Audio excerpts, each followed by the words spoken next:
Mga ka-DJ, mukhang hindi kayang sikmurain ni Mayweather itong binitawan na salita ni Manny Pacquiao. Talagang kahiya na to, no? Nakataya na rito yung pagkalalaki ni Mayweather. Kung talagang aatras pa siya. Ito, pakinggan natin yung mga sinabi ni Manny Pacquiao. He had no way to get out of that. So, he has to fight. He has to fight. Is it going to be an exhibition or is it going to be a sanctioned match?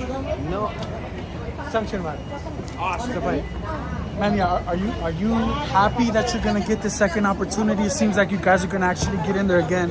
Oh, Are you yeah. very excited to redeem yourself? Yeah. Yeah, I know you spoke a lot about you were injured in the first fight and all, but what would this win mean for you in particular? Personally, you've accomplished so much, 8th division world champion and all, but what would a win over Floyd mean to you? Oh, this is very important. I want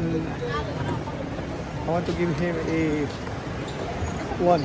Is it a bragging rights thing for you, Manny? Like you can prove you're better than him? Nah? You can prove you're better than him? Is that what this is? It's about still showing you're better than him? Just want to teach him a lesson. Grabe. Yabang ang ating pambansang kamao, tuturuan knowledge si Mayweather. Talagang mukhang personal na tong laban. Personalan na to. Hindi lang Very challenging, sir. bukod sa pera, napakalaking pera ang nakataya rito. 9 billion pesos. But it's gonna bring a lot of money. Approximately na makukuha ni Pacquiao dito. It's gonna Grabe. be, I mean, expensive, but it's gonna be good, like beautiful, Yeah. nice place. Nice. You guys are gonna break all of Netflix's numbers, Manny. You guys are gonna break all of Netflix's numbers. I don't know. I think so. Okay, How last. do you like the new gym? You own now the Mayweather gym. Now it's the Pacquiao gym. Oh, I like it. I'm excited. I heard the Mayweather promotion CEO say that if you guys have a successful rematch, there could be a third one, Manny. Are you open to a What trilogy is that? with Manny? tinatanong agad kung may Floyd, are you open to a trilogy. trilogy? Eh, hindi pa nga eh. Dapat mangyari muna tong rematch bago pag-usapan yung trilogy. If they I don't demand know. it. We'll finish first this. Mayweather's watching this video. What do you tell Floyd right now? What do you tell Floyd Mayweather? Oh, because he's watching your own. Be a man, like you know. Narinig niyo yung grabe, sabi be a man. Alam niyo sa Tagalog ibig sabihin sa atin, no? Magpakalalaki ka, Mayweather. Naku, nakakahiya na to. Grabe na. Matindi yun, be a man. Ano bang ibig sabihin nun? Magpakalalaki ka, ibig sabihin dapat wala lang atrasan talaga, hindi na dapat wala lang excuses dito, wala lang mga alibay si Mayweather. Talagang pwede niyang pinakamagandang gawin niya, lumaban na lang kay Pacquiao bilang ano yun, real fight, wala exhibition dito mga ka-DJ.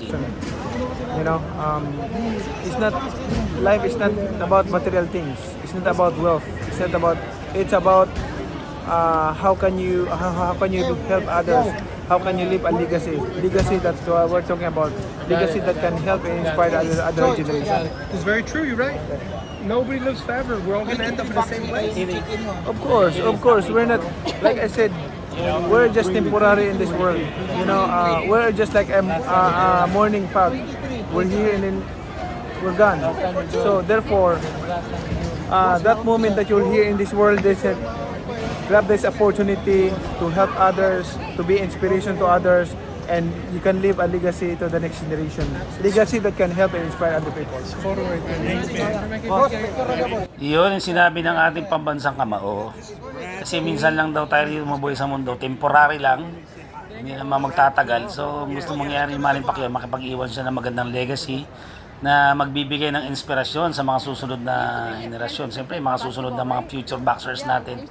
Kaya, ako, sobrang nakakahiya to pag hindi umatras pa si Mayweather dito.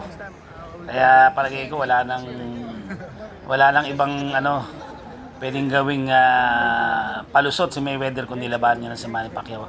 Kaya, tututukan natin ito mga ka-DJ. So, bibigyan ko lagi kayo ng mga updates. So, hanggang sa muli, ito po si DJ Master nagsasabing, laban lang! God bless you all. See you on my next vlog. Bye.